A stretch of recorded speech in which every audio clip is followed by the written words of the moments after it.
नमस्कार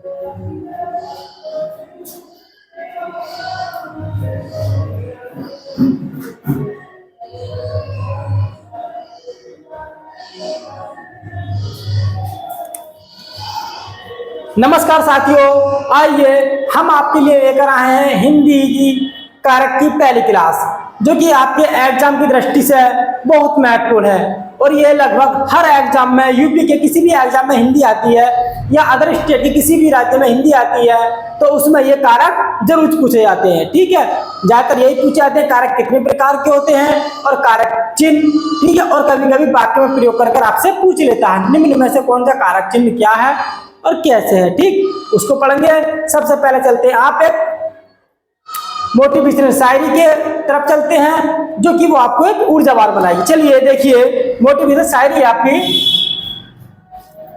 हौसलों के तर्कस में कोशिश का वो तीर जिंदा रखना, हार जाओ चाहे जिंदगी में सब कुछ, लेकिन एक बार फिर से जीतने की उम्मीद जिंदा रखना। बिल्कुल सही बात है। अगर आप मेहनत पे लगे हुए हो, निरंतर अभ्यास कर रहे हो और आपने अपनी मंजिल को चुन रखा है, अगर आप एक बार विफल भी हो जाते हो, लेकिन कोशिश रहनी चाहिए। उसको मतलब पीछे मत हटना, हार मत मानना। जब आप अंतिम पड़ाव पर होते हैं, हमें लगने लगता है कि बस अब जॉब नहीं लगेगी, लेकिन वही आपका एक मोड़ होता है। हकीकत में यही होता है, जब सफलता जब आदमी को कदमों में आती है, तो आदमी को पता नहीं चलता मैं सफल होऊंगा नहीं होऊंगा, यही लगता है मैं सफल नहीं हो पाऊंगा, लेकिन वही इसका जीवन का एक ऐसा मोड़ होता है जो कि उसे उसकी मंजिल की ओर लेके जाता है। तो कभी ये मत सोचना, हार मत मानना, बस लगे रहना, मेहनत करते रहना। जब आपको लगने लगे कि आप कुछ नहीं होने वाला, तो उसी टाइम समझ लेना आपकी जीवन की शुरुआत हो गई और कुछ नया होने वाला है। तो बस यही कहूंगा, लगे रहिए, मेहनत करते रहिए और पेपर की खोपड़ी में छेद करते रहिए। चलिए आइए देखते हैं, हम चलते हैं अब कारक की तरफ।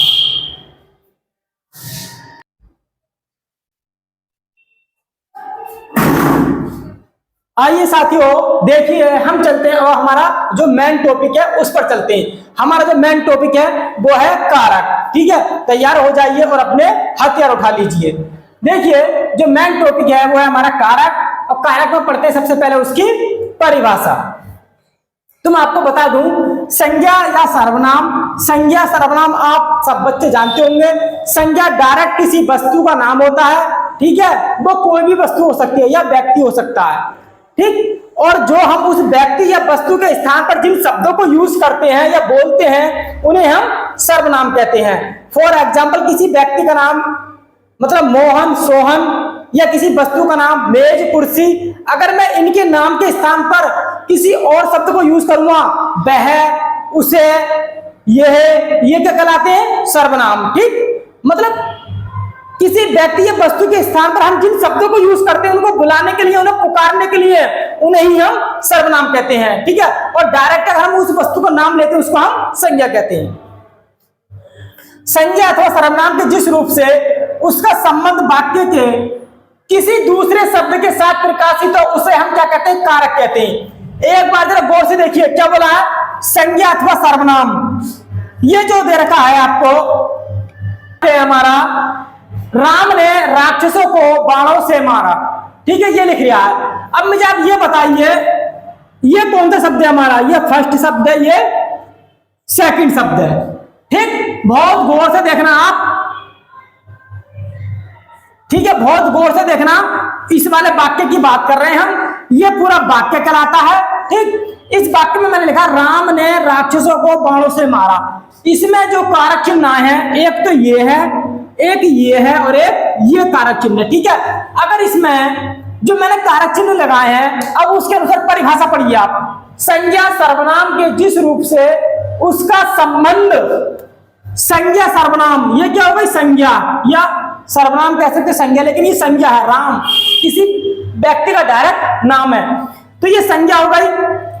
संज्ञा सर्वनाम के जिस रूप से उसका संबंध, इसका राम का संबंध वाक्य के किसी दूसरे शब्द के साथ प्रकाशित हो, उसे हम कारक कहते हैं। अगर मैं यहां से ने को हटा दूंगा, क्या आप मुझे बताइए इन दोनों में संबंध हो रहा है क्या? राम राक्षसों नहीं हो रहा। कोई संबंध नहीं बन रहा इसमें। संबंध कब बनेगा? जब इसमें आप कारक चिन्ह लगा दोगे तब संबंध बनेगा। इसे ही हम कारक कहते हैं। बस समझ के, कारक किसे कहते हैं? कारक उसे कहते हैं जब वो दो शब्दों के बीच में संबंध को जोड़ता है, ठीक है, उसे हम कारक कहते हैं। अगर मैंने यहाँ पर कारक चिन्ह हटा दिया तो आप समझ लीजिए ये कारक ही नहीं रहेगा, यहां से लेके यहां तक खत्म हो गया। मतलब ये पूरा वाक्य कारक ही नहीं कराएगा अगर इसमें कारक चिन्ह निकाल दूंगा मैं तो। ठीक है, जो देखो संज्ञा सर्वनाम के जिस रूप से, किसी भी रूप से, संज्ञा को सर्वनाम, ये संज्ञा हो गई, जिस रूप से संबंध वाक्य के किसी दूसरे शब्द के साथ प्रकाशित हो, किसी दूसरे शब्द के साथ जोड़ा जाए, क्या? ने, किसी दूसरे शब्द के साथ प्रकाशित हो, उसे ही हम क्या कहते हैं? कारक कहते हैं। अगर इन दोनों के बीच में से ने को हटा दोगे तो कारक ही नहीं होगा, ये वाक्य अर्थपूर्ण हो जाएगा। अर्थ संबंध मतलब पूरा अर्थ से पूर्ण कब होगा? जब इसमें कारक चिन्ह लगे हुए होंगे। ठीक है, नीचे देखेंगे बाद में। अब देखा, राम ने राक्षसों को बाणों से मारा, एक कारक चिन्ह ये लग रहा, एक ये लग रहा। ठीक है, आप इसके कारक चिन्ह निकाल लीजिए, आपको पता नहीं चल पाएगा क्या हो रहा है। समझ में आ गया होगा? दोबारा और पढ़ लीजिए। संज्ञा सर्वनाम के जिस रूप से उसका संबंध वाक्य के किसी दूसरे शब्द के साथ प्रकाशित हो, उसे ही हम क्या कहते हैं? कारक कहते हैं। कारक समझ लो, कारक किसे कहते हैं अब हम। ठीक, आगे चलिए। अब इसे देखिए, ये हमने फर्स्ट नंबर पर देखा। सेकंड नंबर पर इसको देखिए आप। रचना शैली देखती है। रचना जो है किसी लड़की का नाम है। ठीक, किसी लड़की का नाम रचना है और शैली भी किसी लड़की का नाम है। ये फर्स्ट लड़की है, ये सेकंड लड़की है। ठीक, मान लेते हैं हम ये रचना है, शैली है। अब मुझे ये बताइए, रचना शैली देखती है, क्या हमें कुछ समझ में नहीं आ रहा? वाक्य कैसा है? अर्थपूर्ण है, कोई अर्थ ही नहीं निकल गया। हाँ, अर्थ कब निकलेगा? जब इसमें आप कारक चिन्ह डाल दोगे। क्या डालोगे? रचना शैली को देखती है। अब ये जो है पूरा वाक्य इस परिभाषा को मतलब फॉलो करता है। पहले के फॉलो कर ही नहीं रहा था तो ये कारक नहीं था। ये पहले अगर आपको कारक नहीं था ये, क्यों? क्योंकि इसमें कारक चिन्ह नहीं था। दो शब्दों को जोड़ने वाला जो कारक चिन्ह था वो था ही नहीं इसमें, तो आप कारक कैसे कह सकते हो? हाँ, अब देखो, रचना शैली को जोड़ती है। अब परिभाषा बताइए। संज्ञा या सर्वनाम के जिस रूप से उसका संबंध, संज्ञा या सर्वनाम के जिस रूप से, संज्ञा या सर्वनाम के, शैली क्या है? संज्ञा किसी लड़की का नाम है। संबंध वाक्य के, वाक्य पूरा ये वाक्य कराएगा। ठीक है, वाक्य के किसी दूसरे फर्स्ट, ये क्या हो गया मेरा? ये फर्स्ट शब्द हो गया, ये दूसरा शब्द हो गया। वाक्य किसी दूसरे शब्द के साथ में प्रकाशित हो, उसे ही हम कारक कहते हैं। पल्ले पड़ गया होगा आपको। ठीक है, किसे कारक कहते हैं समझ में आ गया होगा। शिल्पा शैली अलग हो गई, पता नहीं चल क्या हो गई, अलग हो गई, हमें पता नहीं चल क्या है। ये कारक ही नहीं है। कारक कब होगा? इसमें कारक चिन्ह होंगे, तो कारक चिन्ह लगाओ, कैसे लगाएंगे? इसको देखो पहले। संज्ञा सर्वनाम के जिस रूप से उसका संबंध वाक्य के किसी दूसरे शब्द के साथ में प्रकाशित, उसे कारक कहते हैं। शिल्पा शैली से अलग हो गई। शिल्पा शैली से अलग हो गई, मतलब शिल्पा किसी लड़की का नाम है, शैली भी किसी की लड़की का नाम है। दो लड़की एक दूसरे से अलग हो गई और हमें पता लग गया। पहले यहाँ पर से अगर नहीं लग हुआ था तो पहले क्या था? ये अर्थहीन था, ये अर्थ मतलब अर्थ से पूर्ण नहीं था। अब क्या हो गया? ये अर्थपूर्ण हो गया। कैसे? क्योंकि इसमें कारक चिन्ह लग गया। दोनों शब्दों के बीच में क्या हो गया? संबंध स्थापित हो रहा है। अगर से लगा दोगे तो दोनों के बीच संबंध स्थापित हो ही नहीं रहा, ये इस परिभाषा को फॉलो नहीं करेगा। अगर से हटा दोगे कारक चिन्ह और कारक चिन्ह जोड़ देंगे तो ये इस परिभाषा को फॉलो करता है। मेन की परिभाषा होती है, सबसे कम से कम ना तो कोई टॉपिक चल रहा है तो उसकी परिभाषा को 3 से 4 बार पढ़िए तभी समझ में आता है। अगर आपने परिभाषा पढ़ ली, आपके कारक चिन्ह कारक एकदम समझ में आ जाएंगे। अब देखो अगला है, कविता लेखराज पुस्तक दी। अब मुझे पता नहीं चल रहा क्या लिख रहा है, अब मैं इसमें क्या अर्थ निकालूं? ठीक है, इसका मतलब ये परिभाषा पूरी करो। ये वाली जो परिभाषा दे रही है इसमें पूरी फिट बताओ। इन दोनों शब्दों के बीच में संबंध नहीं बनने, कविता लेखराज, मुझे नहीं पता क्या हो रहा है, तो अलग अलग लिख रहे हैं, कुछ नहीं पता क्या हो रहा। तो इन दोनों के बीच संबंध कब बनेगा? जब इनके बीच में कारक चिन्ह लगा दोगे तभी संबंध बनेगा। तो कारक चिन्ह क्या आएगा? कविता ने आएगा। कविता ने लेखराज, अब दोनों में संबंध हो गया बिल्कुल ही, पढ़ने में भी बिल्कुल अर्थपूर्ण लग रहा है आपके। कविता ने लेखराज, ठीक है। अब आगे देखो, कविता ने लेखराज, इसमें लगाएगा को, तो यह कविता ने लेखराज को पुस्तक दी। अब ये मेरा जो वाक्य है पूरा अर्थपूर्ण हो गया। इसका मतलब कारक चिन्ह से क्या होता है, कारक चिन्ह दो शब्दों के बीच में संबंध को प्रकाशित करता है, स्थापित करता है, उसी को हम कारक कहते हैं। अब आपकी समझ में आ गया होगा।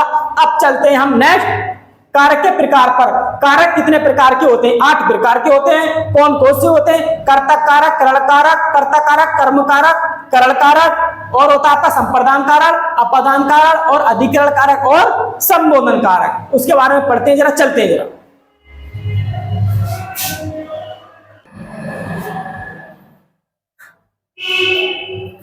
आइए मेरे प्यारे साथियों, आगे चलिए, देखिए जरा क्या होता है आगे।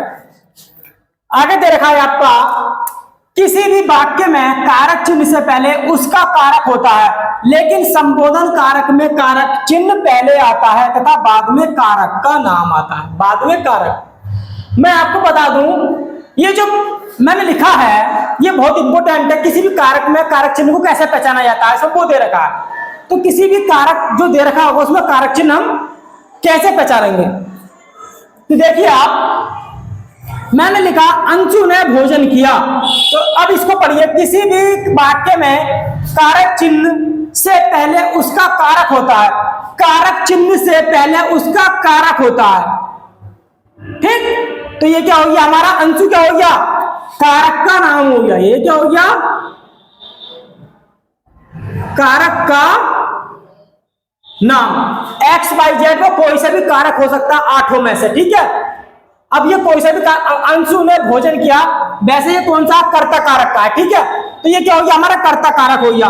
लेकिन कारक के नाम के बाद में एकदम क्या आता है? कारक चिन्ह आता है। क्या आता है? कारक चिन्ह। ये हमारा कारक चिन्ह है। तो यही तो मैं दिखा रहा था आपको, यही दिखाना चाह रहा था। किसी भी वाक्य में कारक चिन्ह से पहले उसका कारक आता है, कारक का नाम आता है, ठीक। तो कौन सा कारक है वो? लेकिन संबोधन कारक में चिन्ह पहले आता है तथा बाद में कारक का नाम आता है। देखिए, हे प्रभु उसकी रक्षा करना, तो इसमें जो आएगा हमेशा संबोधन कारक में कारक चिन्ह पहले आएगा। ये कारक चिन्ह दे रखा, बाद में कारक का नाम आएगा।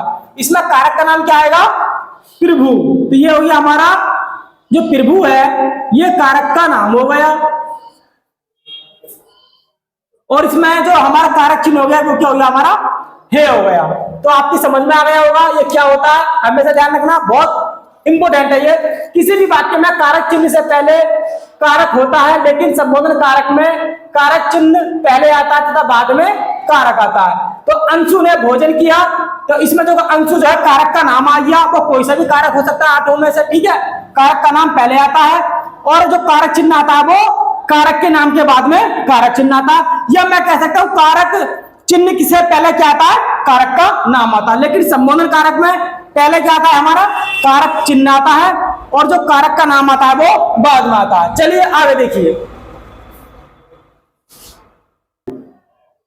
चलिए आगे देखिए मेरे प्यारे साथियों। अब चलते हैं हम कारक के प्रकार पर, ठीक। कारक कितने प्रकार के होते हैं? 8 प्रकार के होते हैं। ये देखते हैं कौन कौन से होते हैं। सबसे पहले आता है हमारा कर्ता कारक। इसके जो कारक चिन्ह आते हैं ने या शून्य होते हैं। उसके बाद में हमारा आता है कर्म कारक। इसका जो कारक चिन्ह होता है को या शून्य। शून्य, बहुत से बच्चे इसमें कंफ्यूज हो रहे होंगे, शून्य क्या है? मैं अभी आपको एक्सप्लेन करूंगा, बढ़िया करके बताऊंगा ये क्या चीज होता है। उसके बाद में आता है हमारा करण कारक, जिसका कारक चिन्ह होता है से या के द्वारा होता है। फिर आता है हमारा संप्रदान कारक, उसका जो कारक चिन्ह होता है को या के लिए होता है। फिर आता है हमारा अपादान कारक, उसका जो कारक चिन्ह होता है से या अलगाव या पास आना या दूर जाना। देखो, जो अपादान कारक होता है इसमें से का मतलब होता है या तो पास आना या दूर जाना या अलगाव, ठीक है। कोई वस्तु पास आ रही है तो भी इसमें अपादान कारक होगा।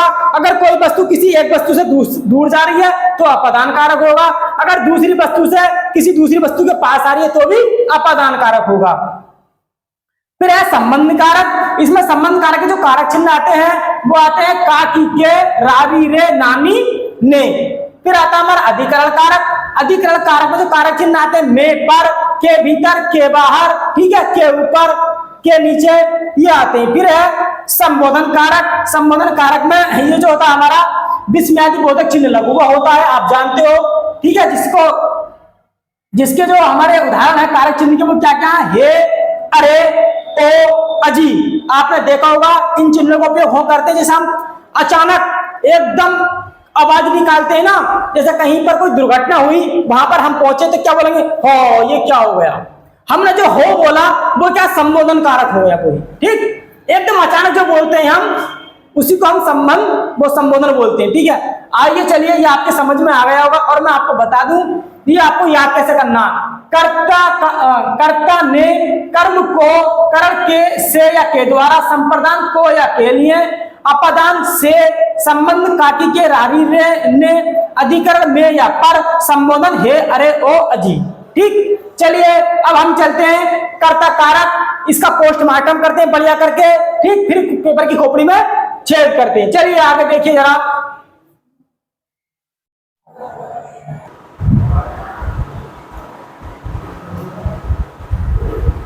आइए मेरे प्यारे साथियों, देखियो चलते हैं हम कर्ता कारक। कर्ता कारक का पूरा पोस्टमार्टम करते हैं, उसके डिटेल में पढ़ते हैं बढ़िया करके, कर्ता कारक क्या होता है और कौन कौन से इसमें वाक्य आते हैं। चलिए आगे देखिए और लगे रहिए, मेहनत से डटे रहिए, ठीक है। चलिए देखिए जरा, यह है हमारा कारक का नाम। यहां पर है कारक चिन्ह या परसर्ग या विभक्ति, ठीक है। देखो कारक चिन्ह या परसर्ग या विभक्ति तीनों का मतलब एक ही होता है, लेकिन अलग अलग राज्यों में इसको अलग अलग नामों से जाना जाता है।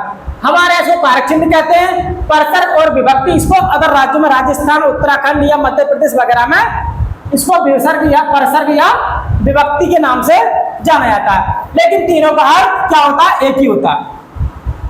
फिर इसकी पहचान या विशेषता महत्वपूर्ण होती है। किसी भी हमारा जो कारक होता है सबसे महत्वपूर्ण उसकी क्या होती है, पहचान या विशेषता होती है।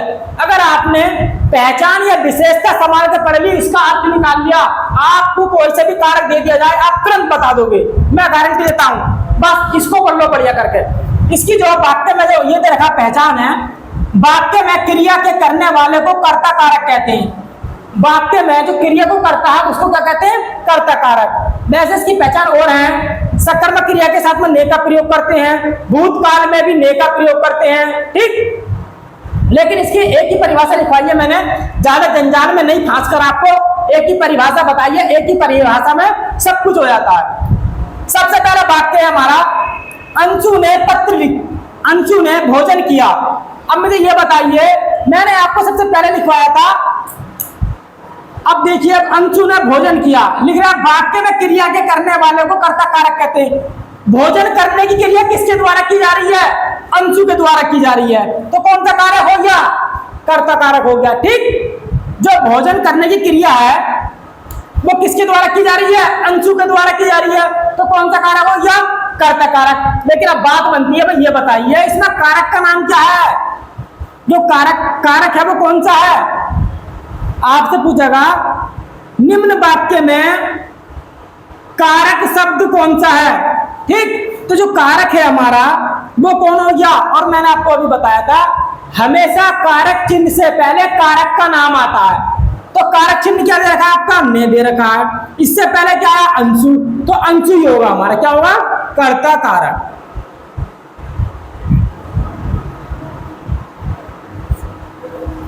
अब सवाल बनता है कारक के नाम के बाद में हमें से क्या आता है, कारक चिन्ह आता है। कारक चिन्ह क्या हो गया हमारा, ये हो गया।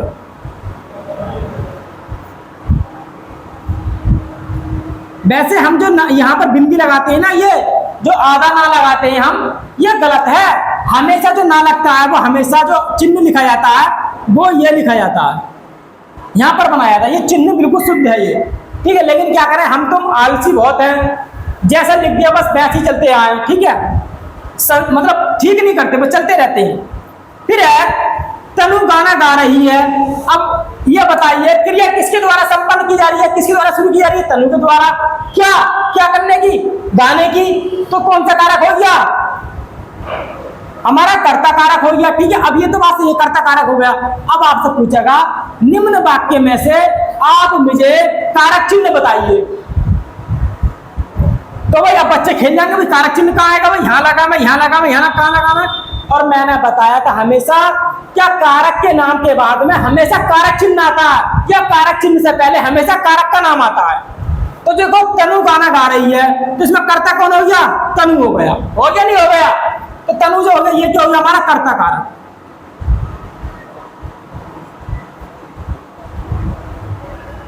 अब हमेशा कारक के नाम के बाद में क्या आता है, कारक चिन्ह आता है। तो कारक चिन्ह कहां पर आएगा, यहां पर आएगा, लेकिन यहां पर है ही नहीं तो क्या हो जाएगा, शून्य हो जाएगा। कारक चिन्ह क्या हो गया,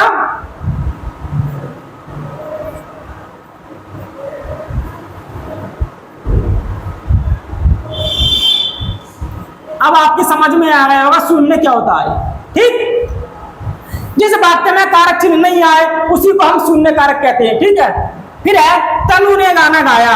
अब ये बताइए वाक्य में क्रिया के करने वाले को कर्ता कारक कहते हैं। क्रिया कौन कर रहा है, तनु कर रही है, किसके गाने गाने की क्रिया कर रही है। ठीक है, तो ये बताइए इसमें तनु जो हो गया वो क्या हो गया, और कारक चिन्ह का वैसे आप कई प्रकार से उठा सकते हो, बिल्कुल ऐसे ही देगा, वाक्य बना देगा, आपसे पूछ लेगा निम्न वाक्य में से कारक चिन्ह छांटिए।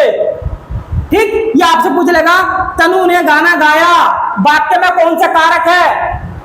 अब आपको पता ने कारक चिन्ह किसमें आता है, कर्ता कारक में, लेकिन यहां से नहीं बनेगी बात, आपको परिभाषा भी देखनी पड़ेगी। वाक्य में क्रिया के करने वाले को कर्ता कारक कहते हैं। क्रिया कौन कर रहा है, तनु कर रही है। इसका मतलब अब कंफर्म हो गया ये कर्ता कारक होगा। ठीक, तो तनु क्या हो गया हमारा, कर्ता कारक, और कारक चिन्ह क्या हो गया हमारा, ने, ये क्या हो गया हमारा कारक चिन्ह। आपके पल्ले पड़ गया होगा ये चीज। अब देखते हैं इधर, फिर है देव पत्र लिखता है। अरे पत्र, ये देखो वाक्य में क्रिया के करने वाले को कर्ता कारक, क्रिया कौन करता है, देव, किस चीज की, पत्र लिखने की क्रिया। इसका मतलब बिल्कुल फिट बैठ रहा परिभाषा के अनुसार, इसकी बिल्कुल सही है। ठीक, अब मुझे बताइए इसमें जो कारक चिन्ह है वो कहां पर आएगा, जो कारक चिन्ह आएगा वो यहां पर होना चाहिए था, देव पत्र लिखता है, लेकिन कारक चिन्ह यहां पर नहीं आएगा। कारक चिन्ह लगा देंगे तो हमारा वाक्य जो हो जाएगा अशुद्ध हो जाएगा। ठीक, लेकिन कारक चिन्ह कहां पर आएगा, यहां पर आएगा, कौन सा आएगा, शून्य आएगा। और आपको पता है कारक चिन्ह से पहले हमेशा क्या आता है, कारक का नाम, बिल्कुल राइट। तो कारक का नाम क्या हो गया, कर्ता कारक।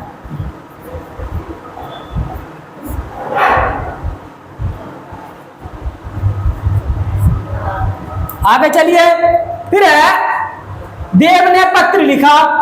अब ये बताइए वाक्य में क्रिया के करने वाले को कर्ता कारक, क्रिया किसने करी, देव ने, किस चीज की, पत्र लिखने की, तो कौन सा कारक हो गया, कर्ता कारक हो गया। और वैसे भी ने कारक चिन्ह लगा हुआ है, ने किसमें आता है, कर्ता कारक में आता है आपका। ठीक, आप जानते हो। और हमेशा आपको पता है कारक चिन्ह से पहले कारक का नाम आता है, तो कारक का नाम क्या हो गया, देव। देव क्या है, कर्ता कारक। ने क्या हो गया, कारक चिन्ह हो गया।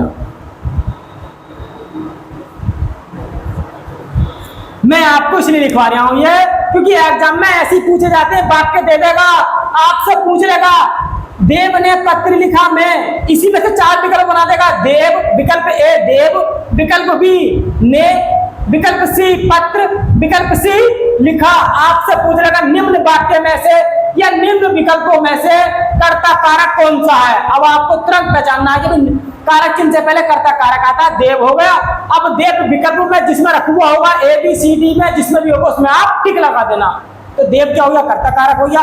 ऐसे आपसे पूछ लेगा कारक चिन्ह निम्न में विकल्पों में से कारक चिन्ह कौन सा है, आप जिसमें ने लगा हुआ होगा उस पर टिक मार देना बस। अगला है मोहन खाता है। अब ये बताइए क्रिया, वाक्य में क्रिया के करने वाले को क्रिया कौन करता, खाने की, मोहन करता है। ठीक, तो फिर कौन सा कारक हो गया, कर्ता कारक हो गया। सबसे महत्वपूर्ण है विशेषता, अगर आपने पढ़ ली पहचान तो समझ लो वहीं से सवाल बनता है सब। अब ये क्या हो गया, मोहन क्या हो गया, कर्ता कारक।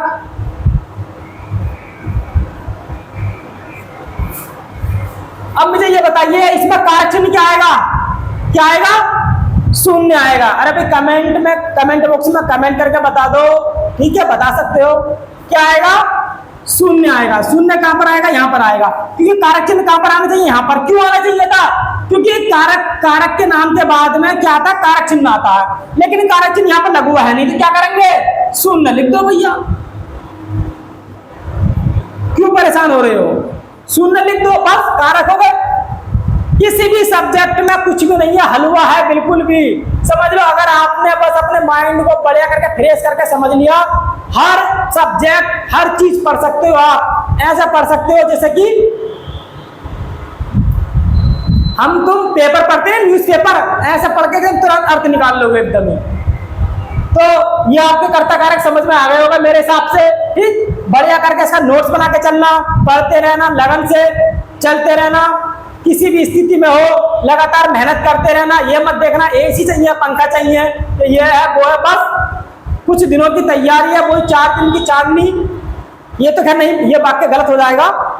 कुछ मतलब कुछ चंद दिन की मतलब मेहनत है, 6 महीने की, साल की, 1.5 साल की, 2 साल की, इसको मेहनत तो कर लो। इसके बाद में आप एसी में ही बैठना, ठीक, और 360 वाली घूमने वाली कुर्सी पर बैठना। और मिलेगी भी आपको एसी वाला रूम मिलेगा, 360 वाली कुर्सी मिलेगी, जो आपने मेहनत करी है। और मेहनत करने वाले की कभी हार नहीं होती, या कोशिश करने वाले की कभी हार नहीं होती। जिसने भी ये वाक्य है शब्द दिया है ना, वाक्य जो दिया, तो बहुत सोच समझ के दिया होगा।